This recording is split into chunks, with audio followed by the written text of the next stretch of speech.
Lord Vanny Vanilla. Welcome back to my review of each episode of Mobile Suit Gundam The Witch from Mercury. Oh my goodness, does time really fly? I completely forgot Season 2 started this early in April. Luckily, I was able to find it, watch it, and boy oh boy, what an episode it was. We're back to our school day duels. Some unexpected guests arrive at the school, and something big is brewing in the background of all of this. So let's stop that spoiler alert on the screen and jump right into episode 13 of G-Witch.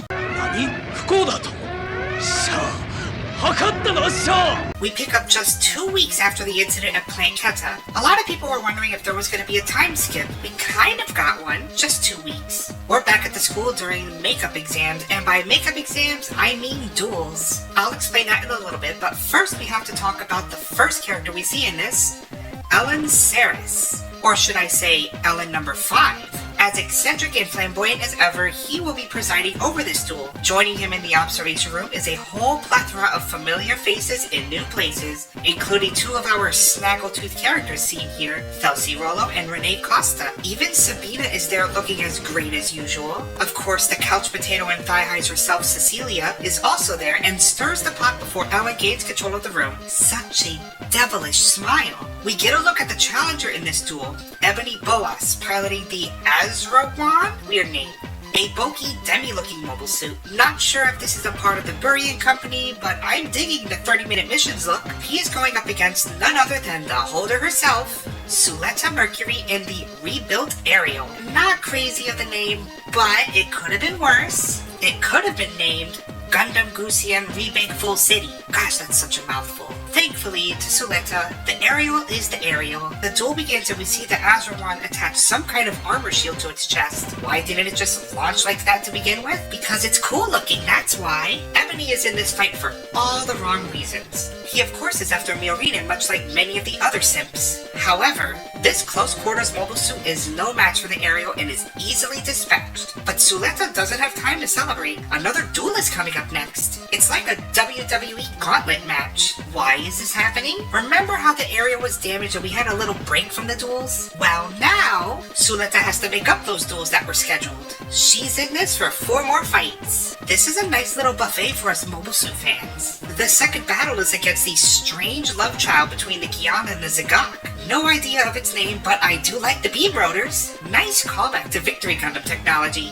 Of course, Suletta wins this one with no problem. The third battle features the bastard son of the O. Again, no name given. I'm sure they'll announce it later. But this one is also easily dispatched by the Ariel. It gets hit so hard that the mobile suit cuts its own antenna off. The fourth battle is against a strange flying type mobile suit with a giant 2-handed blade thing. Kind of reminds me of the Zaward, mainly because there's the only ones in this series that we've seen doing atmospheric stuff. By the way, Renee flirts with Roji with some straight Shota stuff going on here, but Suletta was able to outmaneuver the flying mobile suit and seizes victory. The fifth and final mobile suit to fight is a dual-wielding ground-type mobile suit. This one seems to last the least amount of time as Suletta cuts its antenna off and wins the duel. Eerie moment here. Suletta made a promise that she will not lose until the day of Miorine's birthday. We all know that Suletta's birthday means certain death. So with the new season, we of course get a new opening.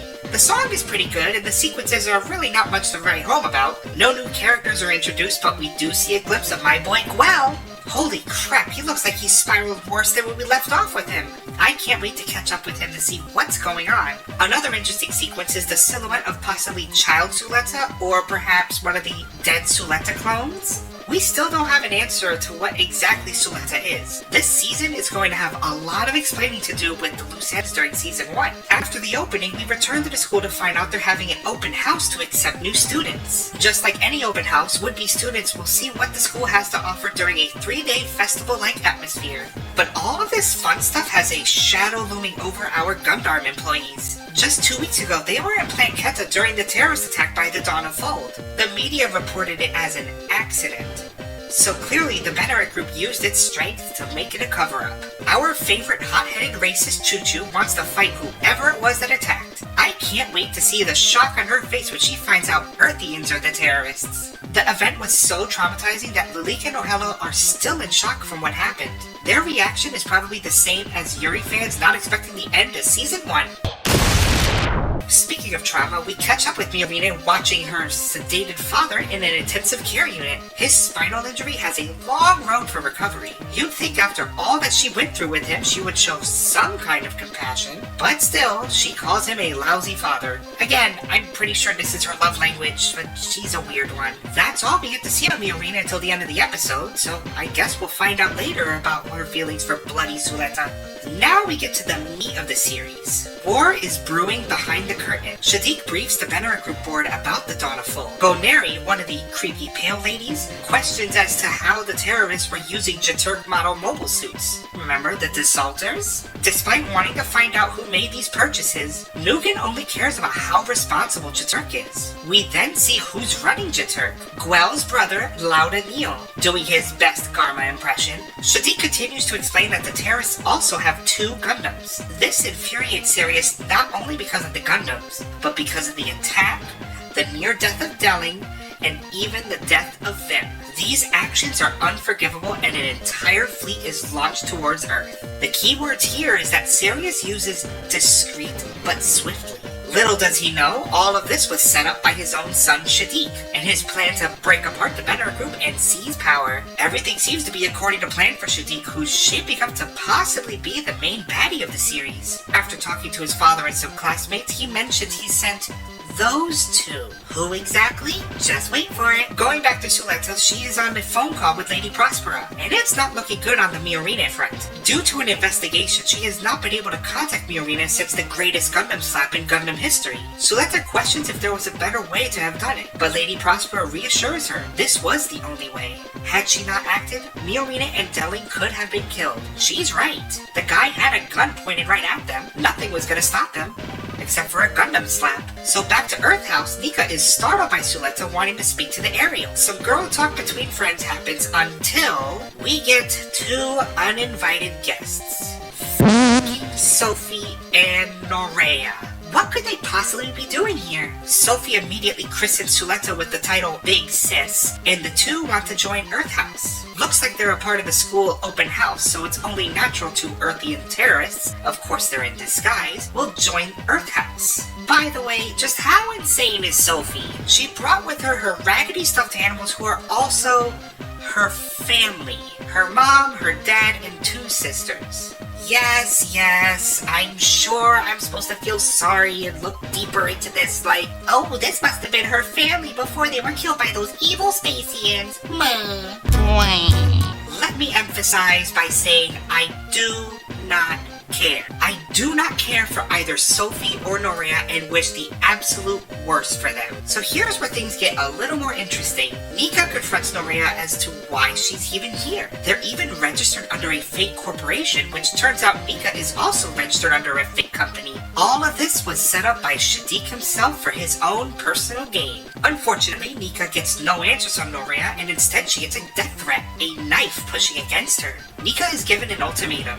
Work together to achieve their goals or die. Okay, so she didn't really say die, but that knife is pretty convincing. We then get a montage of life during the open house festival. Suletta takes Sophie around, and the entire time Sophie is just a menace. Clearly she doesn't care about the school and is just in it for her own satisfaction. Even Ellen gets pushed aside when Sophie snags Suletta away from him. Then the bundle of joy Norea bumps into him and describes how wonderful everything in the school is, and how she hates it. Despite hearing that, it sounds like Ellen likes what he hears. Again, I understand I'm supposed to feel sorry for the terrorists, and the evil Spacians who probably destroyed everything she loves. I do not care. I do not care. Once again, I hope for the worst that happens to Norea and Sophie. So here's one of those if you blink you miss it type things. Ellen noticed something missing from his pocket as Norea passes by. What exactly is it? We'll find out very soon. Later on, Felsi and Petra show up to confront Earth House. They mention a rumble ring, which is a battle royale style duel to signify the end of the festival. They are of course pissed off that Guel isn't the holder and it's Suletta. Petra declares that Jaturk House will smash Suletta into pieces. It's a lot of big talk, but I'm really wondering who's gonna be the pilot for Jaturk. Just as they were about to pull up a video of last year's rumble ring, which I would have loved to see, they notice Nika, Sophie, and Norea missing. Suletta volunteers to go find them, which brings us to Gundarm's hangar. The newly repaired Gundam Ferric is standing by with Norea in the cockpit. Looks like she swiped the keys from Ellen when she bumped into him. In her efforts to try and sabotage it, the system's gun format was locked and protected. Suddenly, Nika shows up and tells them to get away from the Ferric and leave the school. Norea knows Nika doesn't have anything on them, so Nika threatens to expel herself along with them by telling the truth about their inexistent companies. Sophie immediately attacks Nika and Norea activates the Ferric. She threatens to step on the cowering Nika, which seems a bit sloppy when you think about it.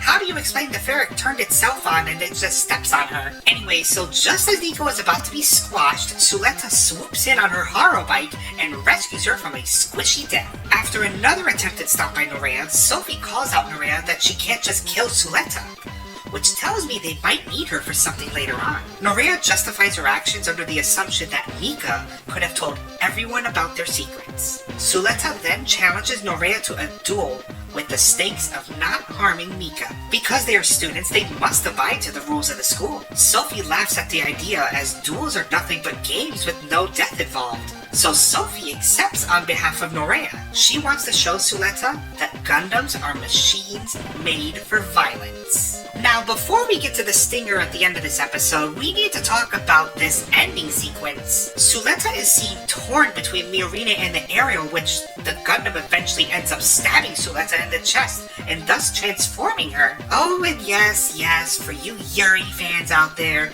there's some hand-holding and even a hand clutch. So you might be getting that lesbian ship after all. I don't know, I don't care, but I do know Suletta with her hair down.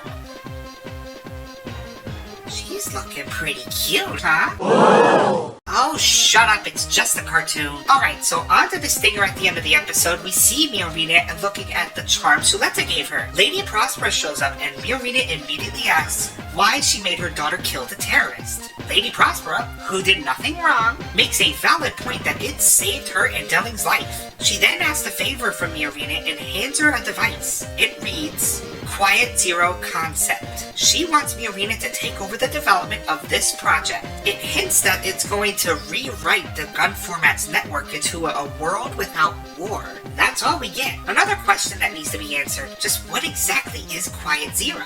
Phew! Oh my goodness, what an episode that was! It really picks up where we left off and expands more on the lore in this universe. I am, however, both excited and worried for Season 2. So far we have a good start, but how many episodes will the season be? Will we have enough episodes to answer all of our questions? Or will we have a surprise Season 3 at the end? And what has become of my boy Guel? I can't say I have too many complaints about the episode. I really enjoyed it. It has some action, has a lot of setup, and an impressive duel is coming up, so I'm very hyped. I'm also curious as to what Norea and Sophie will pilot during the duel. I can't imagine they'd be piloting their Gundams considering they're wanted terrorists. We'll just have to wait and see on the next episode of G-Witch what they wish for. Anywho, comrades, that's the video. Please let me know what you think down below. Are you excited as I am for Season 2? Any predictions of what's gonna happen next? Gundam season is back in action, and I am hoping that we get a bloody Gundam finale, with maybe possibly Sophie and Norea getting the Genesis treatment somehow. Until next time, comrades. Bye! Congratulations, you made it to the end. The cringe is over, unless you want more. Do it. Click those videos in the box. Do it. Do it! 立ち会い人はペイル寮寮長エランケレスが務める。Boo! Hey Tom, shut